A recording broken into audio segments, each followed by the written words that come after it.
बेंगलुरु की शांत सुबह में राहुल अपनी स्मार्ट वॉच पर टकटकी लगाए था। उसकी नींद का पैटर्न, दिल की धड़कन, कैलोरी बर्न सब कुछ डेटा की जटिल जाल में बुना हुआ था। वो अपने स्वास्थ्य के प्रति जुनूनी था, इतना कि उसके दोस्त मजाक में कहते थे कि वो अपने स्वास्थ्य फोन से उतना ही प्यार करता है जितना किसी इंसान से। पर आज उस डेटा में कुछ अजीब था। एक छोटी सी विसंगति, एक मामूली उतार चढ़ाव जो पिछले कुछ दिनों से उसकी सामान्य रिपोर्ट में सेंध लगा रहा था। उसने उसे नजरअंदाज करने की कोशिश की, इसे थकान या तनाव का परिणाम माना, लेकिन एक अंदरूनी बेचैनी उसे कुरेद रही थी। क्या ये सिर्फ एक नंबर था या कुछ और था जो उसके सबसे प्यारे साथी, उसके स्वास्थ्य फोन का ध्यान खींचने की कोशिश कर रहा था? नमस्कार दोस्तों और कहानियों के प्रेमियों, हमारे चैनल पर आपका हार्दिक स्वागत है। आज हम आपके लिए एक ऐसी प्रेम कहानी लेकर आए हैं जो भावनाओं के गहरे समंदर में गोते लगाएगी और आपको सोचने पर मजबूर कर देगी। इस कहानी का हर मोड़ आपको एक नए एहसास से जोड़ेगा।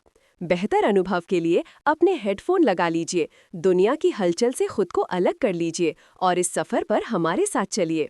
अगर आप हमारे चैनल पर नए हैं तो अभी सब्सक्राइब करना ना भूलें ताकि ऐसी दिल छू लेने वाली कहानियां आपसे कभी ना छूटे। राहुल बेंगलुरु की तेज तर्रार टेक दुनिया का एक उभरता सितारा था। उसकी जिंदगी एक एल्गोरिदम की तरह थी, सटीक, नियोजित और डेटा संचालित। हर सुबह 5 बजे उठना, योगा, फिर संतुलित नाश्ता और उसके बाद अपने स्टार्टअप के लिए कोडिंग। उसका शरीर उसका मंदिर था और उसकी स्मार्ट वॉच व फोन उसके पुजारी। वो अपने स्वास्थ्य के हर पहलू को ट्रैक करता था, कैलोरी से लेकर नींद के घंटों तक। उसके लिए जीवन एक अनुकूलन समस्या थी जिसे सबसे कुशल और स्वस्थ तरीके से हल किया जाना था। मुंबई की हलचल भरी सड़कों से दूर प्रिया अपने छोटे से स्टूडियो में रंगों और कल्पनाओं की दुनिया में खोई रहती थी। वह एक फ्रीलांस इलस्ट्रेटर थी जिसकी कला उसकी आत्मा का प्रतिबिंब थी, जीवंत, अप्रत्याशित और भावनाओं से भरपूर। प्रिया के लिए जीवन एक कविता थी जिसे हर पल जिया जाना था, बिना किसी योजना या डेटा के बंधन के। वो अपने दोस्तों के साथ गेट टुगेदर, मुंबई की बारिश में लंबी सैर और किसी भी समय एक कप गर्मा गर्म चाय की शौकीन थी। उनकी मुलाकात एक ऐसे ऑनलाइन फोरम पर हुई जहां रचनात्मकता और तकनीक के संगम पर चर्चा होती थी। राहुल ने अपनी नई ऐप के लिए एक आकर्षक लोगो डिजाइनर की तलाश में था और प्रिया का पोर्टफोलियो उसे एक अलग ही दुनिया में खींच ले गया। उनकी पहली बातचीत ईमेल पर शुरू हुई, धीरे धीरे वीडियो कॉल में बदल गई। राहुल को प्रिया की सहजता और उसकी बेफिक्र हंसी पसंद आई जो उसकी सधी हुई जिंदगी में एक ताज़ी हवा के झोंके जैसी थी। प्रिया को राहुल की गंभीरता में एक अजीब सा आकर्षण दिखा, एक ऐसी ईमानदारी जो उसे किसी और में नहीं मिली थी। तुम्हारी जिंदगी में सब कुछ इतना परफेक्ट कैसे है राहुल? प्रिया ने एक बार मजाक में पूछा था जब राहुल ने उसे अपनी दिनचर्या के बारे में बताया था। तुम्हारे खाने से लेकर सोने तक सब कुछ एक चार्ट पर चलता है। राहुल मुस्कुराया था।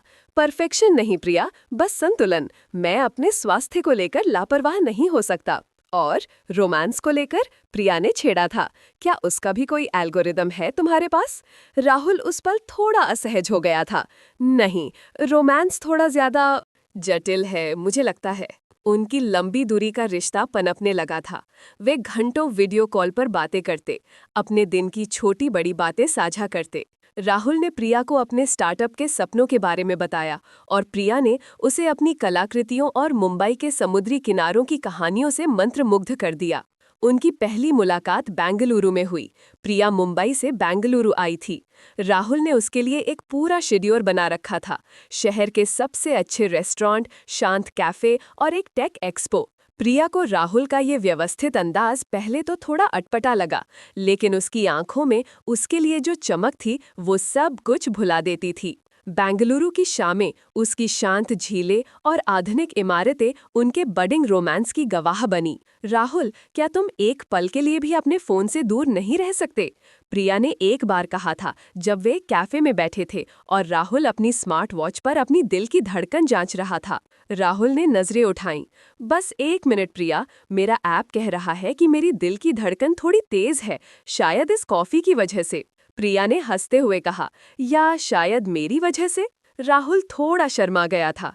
शायद, लेकिन ये सचमुच जरूरी है प्रिया, मैं अपने शरीर को समझना चाहता हूँ। प्रिया को उसका ये जुनून प्यारा लगने लगा था।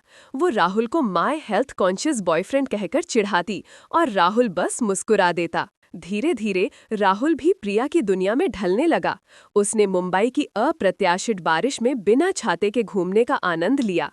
उसने प्रिया के साथ स्ट्रीट फूड का स्वाद चखा और उसने अपनी स्मार्ट वॉच को एक तरफ रखकर घंटों समुद्र किनारे लहरों को देखा। प्रिया उसे सिखा रही थी कि जीवन सिर्फ डेटा नहीं है, बल्कि अनमोल अनुभव है। 1 साल बीत गया और उनका रिश्ता गहरा होता चला गया। वे एक दूसरे के बिना अधूरे महसूस करते थे। राहुल को प्रिया की बेफिक्र हंसी की आदत हो गई थी और प्रिया को राहुल की शांत उपस्थिति की। वे अब सिर्फ प्रेमी नहीं, बल्कि एक दूसरे के सबसे अच्छे दोस्त थे, एक दूसरे के सबसे बड़े समर्थक थे। लेकिन राहुल की जिंदगी में एक नई चुनौती आ गई थी। उसके स्टार्टअप को कोलकाता में एक बड़े निवेशक से फंडिंग मिल गई थी, लेकिन इसके लिए उसे कुछ महीनों के लिए कोलकाता शिफ्ट होना पड़ता। ये उनके रिश्ते के लिए एक और लंबी दूरी का दौर था। प्रिया ने उसे पूरा समर्थन दिया, लेकिन उसके मन में एक हल्की सी चिंता थी। क्या तुम वहां अपने स्वास्थ्य का ध्यान रखोगे? प्रिया ने मजाक में पूछा था जब राहुल कोलकाता जाने की तैयारी कर रहा था। जरूर, मेरा स्वास्थ्य फोन मेरे साथ है, राहुल ने अपनी कलाई पर बंधी स्मार्ट वॉच को थपथपाते हुए कहा। कोलकाता में राहुल ने खुद को काम में झोंक दिया। उसका स्टार्टअप तेजी से बढ़ रहा था और वो अपने सपनों को साकार होता देख रहा था। लेकिन कुछ दिनों से उसे अजीब सी थकान महसूस हो रही थी।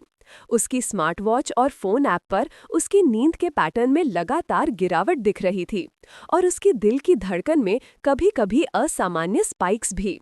वो इन सबको काम के तनाव और नए शहर में ढलने की प्रक्रिया मानकर नजरअंदाज करता रहा। राहुल, तुम ठीक हो? तुम थोड़े थके हुए लग रहे हो, प्रिया ने एक वीडियो कॉल पर उससे पूछा।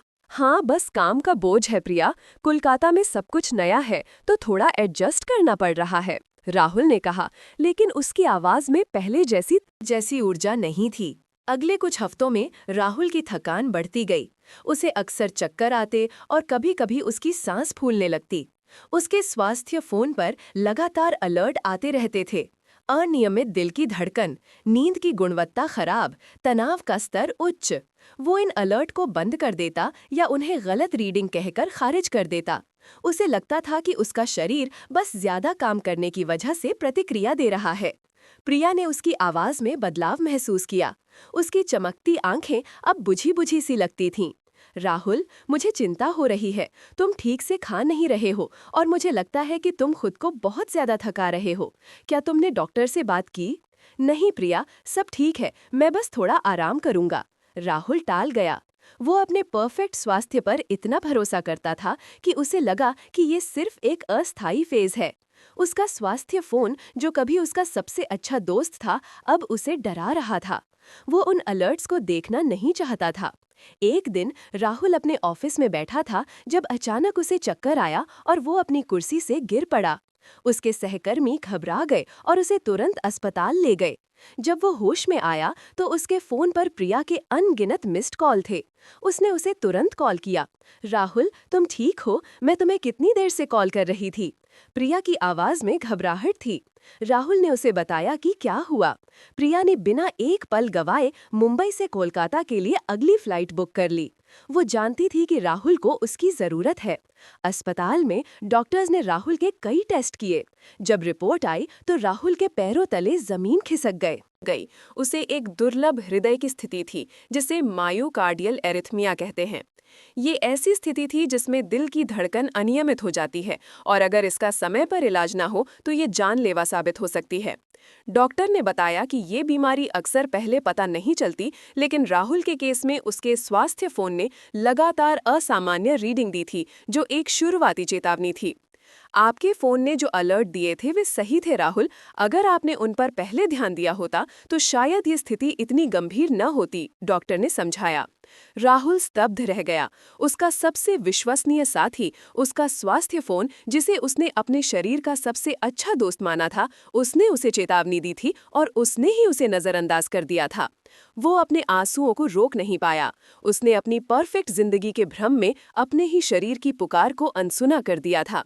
प्रिया जब अस्पताल पहुंची तो राहुल को देखकर उसकी आंखें भर आईं। उसने राहुल का हाथ थामा और उसे अपनी बाहों में भर लिया। हम सब ठीक कर देंगे राहुल, मैं तुम्हारे साथ हूँ।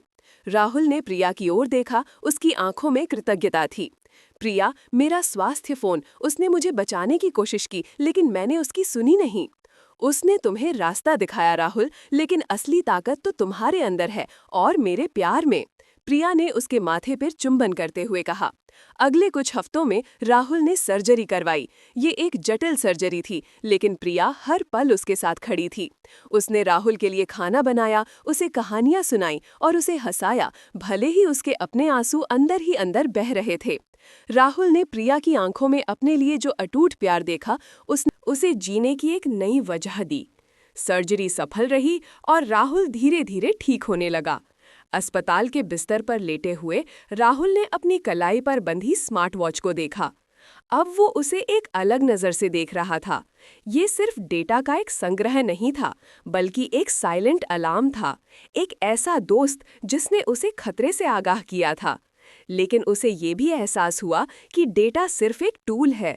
असली जीवन, असली भावनाएं और असली संबंध कहीं ज्यादा महत्वपूर्ण है। प्रिया, राहुल ने एक शाम कहा जब वे अस्पताल के बगीचे में बैठे थे।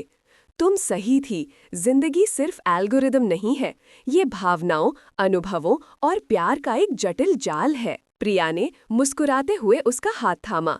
और तुम्हारा स्वास्थ्य राहुल सिर्फ तुम्हारे दिल की धड़कन या कैलोरी बर्न से नहीं बनता, ये तुम्हारी हंसी, तुम्हारी खुशी और हमारे प्यार से बनता है। उस घटना ने राहुल को पूरी तरह बदल दिया। वो अभी भी अपने स्वास्थ्य का ध्यान रखता था, लेकिन अब वो अपने स्वास्थ्य फोन का गुलाम नहीं था। उसने अपनी जिंदगी में संतुलन ढूंढ लिया था। वो अब प्रिया के साथ मुंबई में रहता था। उसने अपना स्टार्टअप वहीं शिफ्ट कर लिया था। वे अब भी कभी कभी कोलकाता जाते, लेकिन अब वहाँ काम के साथ साथ शहर की पुरानी गलियों और स्वादिष्ट खाने का भी आनंद लेते। एक दिन वे मुंबई के मरीन ड्राइव पर बैठे थे। सूरज डूब रहा था और नारंगी रंग की किरणें समुद्र पर फैल रही थीं। राहुल ने अपनी स्मार्ट वॉच पर एक नज़र डाली, फिर उसे बंद कर दिया। उसने प्रिया का हाथ थाम लिया। क्या हुआ, तुम्हारा स्वास्थ्य फोन कुछ कह रहा है?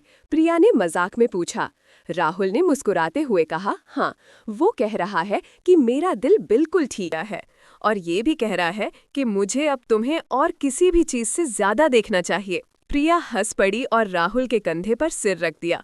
उस पल राहुल को एहसास हुआ कि उसका सबसे बड़ा स्वास्थ्य, उसका सबसे बड़ा धन, उसकी सबसे बड़ी खुशी प्रिया के साथ उसके प्यार में थी।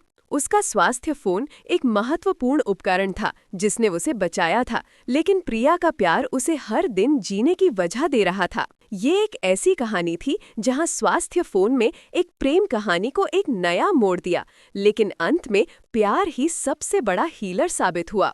उम्मीद है दोस्तों आपको हमारी आज की कहानी पसंद आई होगी। राहुल और प्रिया की ये प्रेम कहानी हमें सिखाती है कि टेक्नोलॉजी हमारी जिंदगी का हिस्सा हो सकती है, लेकिन सच्चा प्यार और मानवीय संबंध ही हमारे जीवन को पूर्ण बनाते हैं। अगर आपको ये कहानी पसंद आई हो तो इसे लाइक करना ना भूलें और अपने दोस्तों के साथ शेयर करें। नीचे कमेंट बॉक्स में अपने विचार जरूर साझा करें।